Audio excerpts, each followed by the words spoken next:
Hi everyone, welcome back. Today's video is going to be my favorites for the month of February, and I'm filming this directly after work because I am very short on time this week.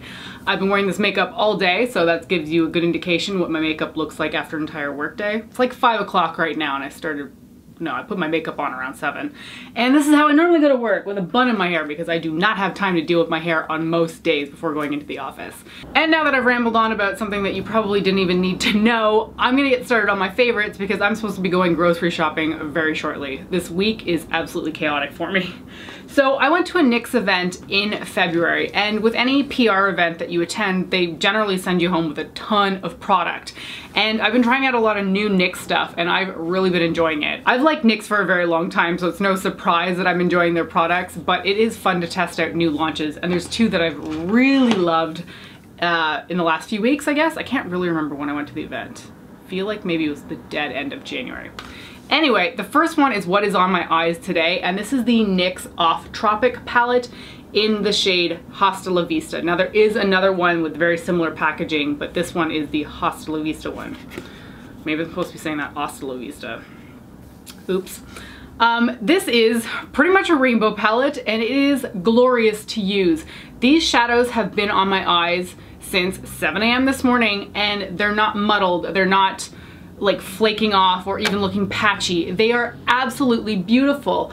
And I've played with this palette probably about 4 or 5 times at this point, and I love it so much. It's mostly matte shadows, but there are 2 shimmers. The gold here and the blue over here are shimmery colors. But for the most part, you're getting a whack load of matte shadows, which makes me really happy. Now, when I initially saw this palette, I love the colors, but I was a little bit worried that I wasn't gonna be able to use the palette just by itself. But that hasn't been the case whatsoever. Every look that I have done with this palette, I have used just this one on like the bulk of my eye. I mean, it doesn't have a brow bone highlight shade, but you know what I'm talking about. I tend to use the orange colors as my crease shades, so this paler orange here and this deeper one down here. I have used the pink as well, but I would say that that's the only shade in here that I feel is actually a dud. It works in the crease, but you gotta dig your brush a little bit into that shadow. It formed hard pan almost immediately, which seemed a little bit strange, but that's the only one that's a little bit, you know, iffy in this entire palette. The rest of them are glorious. I've had so much fun using this palette. What I have on my eyes today is this brighter pale orange through my crease. I have the darker orange just below that to deepen up my crease. I have the yellow on the lid. That one was so pigmented. I was surprised because generally yellows can be a little bit translucent and difficult to deal with.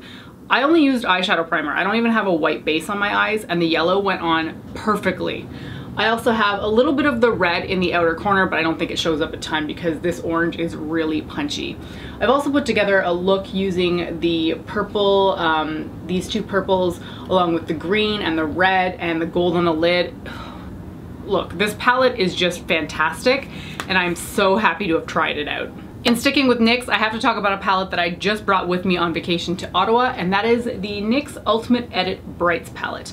Now, they already have a collection called the Ultimate Palettes, and I think they're, oh man, I don't know if it's 16 shadows or 20, but the Brights version of that is fantastic. I really like it, but they've gone ahead and made mini versions of that palette series, because there's all kinds of different colors. I just really like the Brights one. Now, what's good about this palette is that the shades are very vibrant, but they're not the same as what appears in that Ultimate Brights palette. So you're not getting a duplication of colors, which makes me really happy. What I really enjoyed about this miniature palette with all the bright colors is that it made it really easy for me to bring it on vacation to use with the other palette that I was bringing. Now, I've mentioned before that on vacation, I tend to prefer bringing a neutral palette just because it is so much easier to deal with neutrals than colors on vacation, because I don't know, I just feel like it's simpler and I don't have to fuss around with my makeup too much, because I do spend more time on my eyeshadow when I'm doing a colorful look. So for that reason, I bring a neutral palette on vacation. But I get so bored of using neutrals on vacation that I'm often wishing that I had something vibrant with me to bring color to my look. This is perfect for that reason. I used almost all of these colors, I think, either through the crease or on the lid throughout that vacation. The pinks and purples here are fantastic, adding color in that crease area. The blue is a little bit bright for the crease. I have done it, but it is more of a standout shade, so I think I would prefer to put that on the lid next time.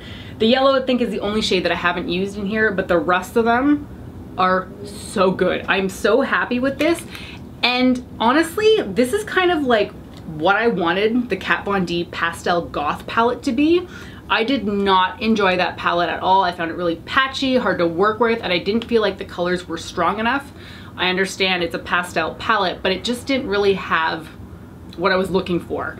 This works in place of that palette completely, and I'm so happy that they've put out such a small palette with such great colors. So as I just mentioned, I spent a week in Ottawa visiting friends and family, and because I was traveling and, you know, I'm bringing my luggage on a plane, I tend to bring different makeup products and tools than I would normally be using at home.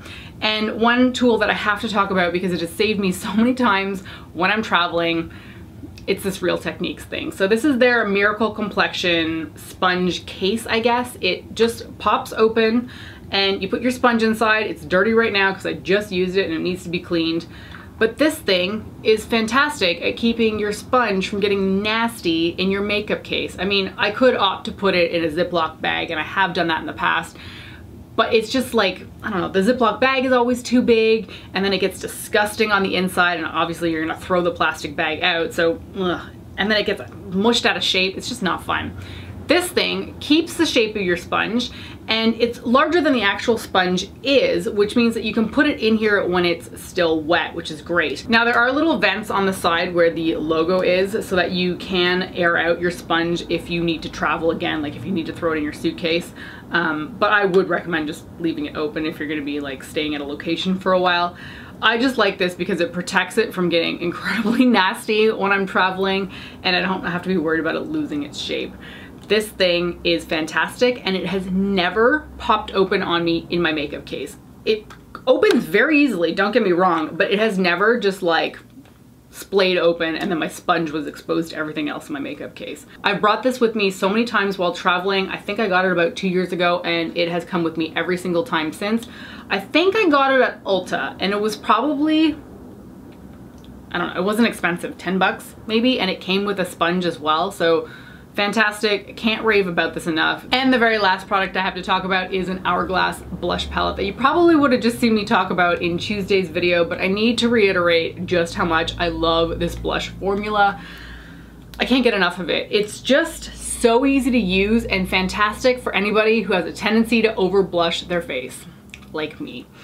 The fact that there's a strip of powder product in here that's like face powder mixed with the actual color of the blush really helps to tone down the blush when you're putting it on your face, so that makes it really easy for me to not go overkill on my own face. So I mentioned, I think it was Mood Exposure and Incandescent Electro, which are these two colors over here, in my blush video, but I've been using all three of them in particular when I was on vacation, and I've been mixing them together, which is great because they work flawlessly together, and I've been wearing them by themselves. What makes this palette so nice, and I kind of hesitate to mention this palette in particular because it was a limited edition item years ago, but what I liked about this palette so much is the fact that you've got a natural toned blush, you've got a coral shade, and you've got a more pink toned blush. It's so nice when a palette comes out that is varied in tone instead of 3 of the same color, which is really just overkill in my opinion. So I've been bringing this with me on vacation a little bit more recently. I've started to move away a little bit from the Tarte Off the Cuff palette because I felt like I need to show more love to other blush palettes that I own. And it's really made me fall in love with this palette all over again. I've always loved the formula of Hourglass's blushes. I have another single of a different shade that is really enjoyable, but I've found myself gravitating towards this palette a lot more recently. And it's just because it kind of works from that transition from winter into spring. These shades on the ends are more of a winter color for me versus the coral shade in the middle is more of a summer and spring color. So I've just really been enjoying this one. You can't buy this palette again by itself, but they put out blush palettes all the time and you can buy them as individual singles. And if I had to recommend just one shade out of here, I'd definitely pick Incandescent Electra. That color is absolutely gorgeous. Okay, that is it for my favorites of the month. I hope you enjoyed the video. Thanks for joining me today, and I'll catch you next time. Bye.